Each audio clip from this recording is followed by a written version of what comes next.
आज की वीडियो में अपन राजस्थान स्टेट ओपन बोर्ड कक्षा 12th 302 कोड नंबर यानी इंग्लिश के पेपर के बारे में डिस्कस करेंगे कि इंग्लिश का जो पेपर है कक्षा 12th में state open board Rajasthan state open board उसमें किस तरह के क्वेश्चन पूछे जाते हैं, किस तरह से। तो आप अगर 2022 बोर्ड एग्ज़ाम में बैठ रहे हैं तो आपको किस तरह से तैयारी करनी है, किस तरह से इंग्लिश में पढ़ के जाना है ताकि आप इंग्लिश में पूरे में से पूरे मार्क्स ला सको और अच्छे परसेंटेज से आप पास हो सको।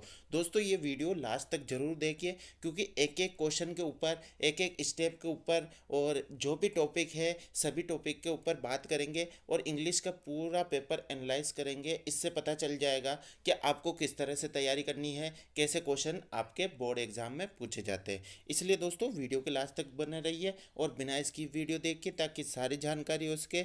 और हमारे चैनल पर नए हो तो जल्दी से सब्सक्राइब कर दीजिए, बेल आइकन को प्रेस कर दीजिए ताकि आने वाली जो भी वीडियो है उसका नोटिफिकेशन आप तक पहुंच जाए। सबसे पहले दोस्तों आपका जो पेपर आता है वो कुछ इस तरह का ही आता है और आपको ऊपर आपके एग्जामिनेशन यानी जो भी डेट है, डे है वो लिखना पड़ता है। उसके बाद में यहाँ पर कुछ निर्देश दिए हुए रहते हैं। अब दोस्तों यहाँ पर बात करें निर्देश आगे की बात करें तो यहाँ पे कुछ और निर्देश दे रखे हैं। मेन निर्देश यानी all the question from section A, यानी सेक्शन ए के सारे क्वेश्चन आपको करना कंपलसरी है। और सेक्शन बी की बात करें तो यहाँ पर आपको यानी अथवा में क्वेश्चन यानी वो एंड में दिए हुए रहेंगे, उसमें से एक सेक्शन आपको करना है। दो सेक्शन मिलेंगे उसमें से एक सेक्शन आपको कंप्लीट करना है। ठीक है दोस्तों। इसके बाद दोस्तों बात करते हैं यहाँ पर कि किस तरह के क्वेश्चन पूछे जाते हैं। अब दोस्तों सेक्शन ए की बात करते हैं जिसमें आपको सभी क्वेश्चन करने हैं। तो सेक्शन ए में आपको पैसेज वाले क्वेश्चन पूछे जाते हैं। अब दोस्तों मेन चीज़ ये है कि आपके पैसेज के कितने क्वेश्चन पूछे जाते हैं और कितने नंबर के क्वेश्चन आते हैं। क्योंकि दोस्तों आप अगर तैयारी कर रहे हो तो एक एक टॉपिक ध्यान से देख लीजिए क्योंकि आप उसी तरह से तैयारी करोगे और उसी तरह से आपके बोर्ड एग्जाम होंगे और उसी तरह का पेपर आएगा। इसलिए दोस्तों आपके पूरे मार्क्स बन सकते हैं अगर आपने थोड़ी सी चीज़ों पर ध्यान दे लिया तो। ठीक है दोस्तों। अब आपके पैसेज में से अगर आपको पैसेज अच्छी तरह से नहीं आते हैं करने तो आप अच्छी तरह से करना सीख लीजिए क्योंकि अभी भी आपके पास टाइम में 1 जून को आपका एग्ज़ाम होगा कक्षा 12 का इंग्लिश का। तो दोस्तों 1 जून को आपका इंग्लिश का एग्ज़ाम है 302 कोड नंबर का। तो आप तब तक पैसेज अच्छी तरह से करना सीख सकते हो। अब दोस्तों आप पैसेज में से आपको क्वेश्चन के आंसर पूछे जाते हैं। जैसे कि यहाँ पर क्वेश्चन आंसर दे रखे हैं, इनके आंसर आपको पैसेज में से देने हैं। एक एक नंबर के क्वेश्चन पूछे जाते हैं। तो दोस्तों इस तरह से यहाँ पर एक पैसेज हो गया, फिर अथवा में फिर क्वेश्चन दे दिया आपका पैसेज वाला, यानी 2 पैसेज और में दे रखे हैं, एंड में उनमें से एक करना है। ठीक है दोस्तों। इसके बाद अगले क्वेश्चन की बात करते हैं तो बी जो टाइप है इसका वो भी आपका पैसेज का है और इस पैसेज में से आपको क्वेश्चन आंसर देने हैं। ठीक है, क्वेश्चन के आंसर देने हैं। फिर देखिए दोस्तों यहाँ पर बात करें 1 2 3 4 नंबर का फिर क्वेश्चन आ रखा है, यानी 4 + 4 8 नंबर के आपके 2 पैसेज पूछ लिए हैं अभी तक 2 क्वेश्चन में। ठीक है दोस्तों। इसके बाद अथवा में दे रखे दोनों में से एक करना है। इसके बाद अगले क्वेश्चन की बात करते हैं तो यहाँ पर जो सेकंड क्वेश्चन है उसमें क्वेश्चन आंसर दे रखे। ये क्वेश्चन आंसर आपके बुक में से चैप्टर में से दिए हुए हो रहेंगे। ठीक है दोस्तों।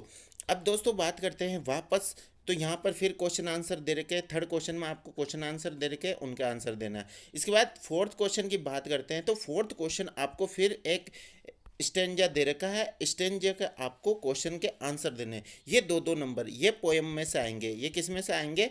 पोएम में से आपके पूछे जाएंगे। तो दोस्तों पोएम भी आपको अच्छी तरह से करके जानी क्योंकि पोएम वाले स्टेंजा में आपको 2 नंबर के क्वेश्चन यानी 5 नंबर के क्वेश्चन पूछे गए हैं। अब दोस्तों यहाँ पर भी आपको अथवा में पोएम मिलेगी तो पोएम में से अच्छी तरह से करके जाने हैं।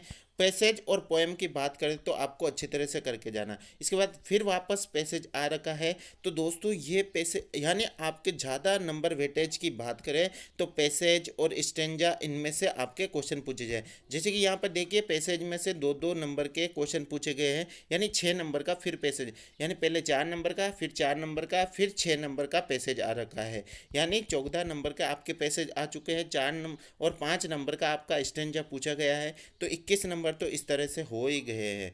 अब दोस्तों यहाँ पर बात करें तो यहाँ पर वापस आपको पैसेज कंप्लीट करना है जो कि आपके सामने दे रखा है। ठीक है दोस्तों। तो आपको यहाँ पर बात करते हैं कि किस तरह से ओवरऑल बात करेंगे कि कौन से टॉपिक आपको ज़्यादा पढ़ के जाने हैं, कौन से टॉपिक करके जाने हैं, ताकि इंग्लिश में आपके अच्छे मार्क्स बन जाएंगे। ठीक है दोस्तों, पहले पूरा एनालाइज कर लेते हैं। अब यहाँ पर देखिए फिर एक और पैसेज पूछा गया, 7 क्वेश्चन वापस पैसेज है। ठीक है दोस्तों, आपके पैसेज से ज़्यादा क्वेश्चन पूछे जा रहे हैं। देखिए यहाँ पर पैसेज में से आंसर देने हैं। इसके बाद समरी वाला क्वेश्चन आ रखा है, तो समरी वाला क्वेश्चन भी करना है। ये 5 नंबर का क्वेश्चन पूछा गया है, तो समरी वाला क्वेश्चन भी आएगा। यानी 8 क्वेश्चन तक आपके पैसेज में से पूछे गए हैं। इसके अलावा आपके क्वेश्चन आंसर में पूछे गए। अब ग्रामर की बात करते हैं, तो यहाँ पर ग्रामर में पैसिव वॉइस एक्टिव वॉइस से क्वेश्चन पूछे जा सकते हैं। इसके बाद फिल इन द ब्लैंक्स यानी या आपके वर्ब में से क्वेश्चन पूछे जा सकते हैं। ठीक है दोस्तों, इसके बाद यहाँ पर देखते हैं तो एज सुन एज यानी इसमें से कुछ ये यूज़ करना है, इनके बीच बीच में ये पूछे जाएंगे। ठीक है दोस्तों, ये ग्रामर लेवल आ गया। ठीक है दोस्तों, और इनडायरेक्ट की बात करें तो इनडायरेक्ट के भी क्वेश्चन पूछे गए हैं 4 नंबर के। ठीक है, डायरेक्ट इनडायरेक्ट और पैसिव वॉइस इनसे इसके अलावा ग्रामर से यानी टेंस से आपके क्वेश्चन पूछे जा सकते हैं, एज सुन एज बट ये यूज़ करने वाले। इसके अलावा यहाँ पर टॉपिक दे रखा है, पैराग्राफ लिखना है, तो पैराग्राफ 5 नंबर का पूछा जाएगा। पैराग्राफ आपको टॉपिक दिए जाएंगे, उनमें से आपको करना है। इसके बाद यहाँ पर देखिए दोस्तों, यहाँ पर आपको लेटर दे रखा है, लेटर भी 5 नंबर का क्वेश्चन दे रखा है। इसके बाद दोस्तों बात करते हैं तो यहाँ पर क्वेश्चन दे रखे हैं, इनके आंसर आपको करने हैं। इसके बाद फिर एक और पैसेज दोस्तों, फिर से पैसेज पूछा गया है। इस पैसेज में आपको ध्यान रखना है, एक तो आपका जो भी इम्पोर्टेंट पॉइंट्स है उनको नोट करना है, पॉइंट बनाने हैं। इसके बाद सब हेडिंग हेडिंग बतानी है, सब हेडिंग बतानी है, ये सभी करना है। इस पैसेज में से आपको आंसर नहीं देने, यहाँ पर इंपॉर्टेंट पॉइंट्स बताने हैं, सब हेडिंग बतानी है, हेडिंग बतानी है, ये सभी करना है 4 नंबर इसके। अब सेक्शन बी की बात करते हैं। सेक्शन बी में आपको ऑप्शन 2 दिए जाएंगे। एक तो ऑप्शन फर्स्ट के क्वेश्चन कर सकते हो आप, अगर आपको ऑप्शन फर्स्ट में से अच्छे क्वेश्चन लगते हैं तो ऑप्शन फर्स्ट कर सकते हो, और ऑप्शन सेकंड के अच्छे क्वेश्चन लगते हैं तो ऑप्शन सेकंड कर सकते हो। तो दोस्तों ये इस तरह के आपका क्वेश्चन पेपर आता है 12th का। ठीक है, अब दोस्तों आपको क्या करना है वो टॉपिक में बता देता हूँ, कौन से टॉपिक आपको अच्छी तरह से करके जाने हैं। अब दोस्तों यहाँ पर टॉपिक की बात करें तो आपके पैसेज वाले क्वेश्चन आपको अच्छी तरह से करने हैं। ठीक है, एक समरी वाला क्वेश्चन यानी इनके आपको प्रैक्टिस ज़्यादा करनी है समरी वाले की। इसके बाद हेडिंग इम्पोर्टेंट पॉइंट्स कैसे नोट करते हैं, इनका क्वेश्चन अच्छी तरह से करके जाना है। लेटर अच्छी तरह से करके जाना है दोस्तों। इस तरह से आप पढ़ाई करोगे, क्योंकि क्वेश्चन आंसर से आपके क्वेश्चन कम पूछे जाते हैं, ज़्यादा क्वेश्चन आपके इस पैसेज में से, समरी में से, और ग्रामर की बात करें तो ग्रामर से पूछे जाते हैं। तो आप इसी तरह से तैयारी करोगे तो आपके अच्छे परसेंटेज बनेगी। और दोस्तों वीडियो को अधिक से अधिक शेयर कीजिए, और अदर सब्जेक्ट है उनकी भी आपको वीडियो अपलोड कर दी जाएंगे।